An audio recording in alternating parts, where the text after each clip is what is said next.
Boss, alam mo ba kung ano itong hawak ko? Ito ay cuttlebone o yung buto ng cuttlefish. Ito ay isang natural na supplement at adalas na pinapakain sa mga ibon. Tara, pag-usapan natin paano makikinabang ang mga alaga nating crayfish dito.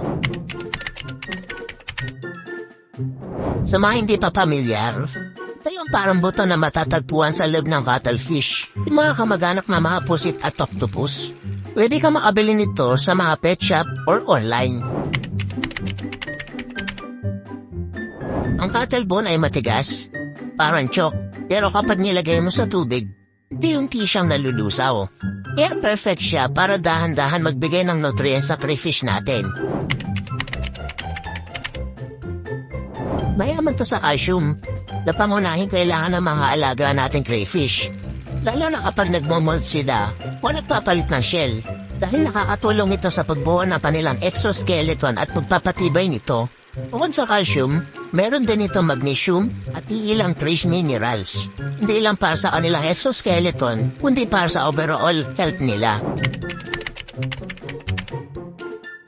Maliban sa mabilis tumibay ang shell nila, mas nakakatulong din ito maiwasan ang shell rot o pagkahina ng kanilang shell na nagiging sanhi ng mga problema tulad ng molting issues. Dahil unti-unti itong nalulusaw, steady ang supply ng calcium sa tubig ng tank mo, kaya hindi mo na kailangan mag-alala sa biglang pagbabago sa quality ng tubig mo sa tank or aquarium. Simple lang.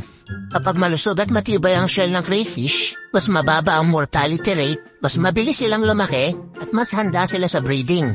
Para sa mga beginners at nag-umpisa pa lang sa pag-aalaga, or sa mga aspiring growers natin, ang cuttlebone ay mura at madali paraan para ma-boost ang health ng mga crayfish mo. Hindi nga na kailangan ng mga magagarang tools o gadgets. Tamang timing lang paglalagay nito. Kung may natutunan ka sa video nito, huwag kalimutang i-like, share, at i-follow kami sa page. Stay tuned for more uploads on crayfish growing and tips mga boss. See you in the next video.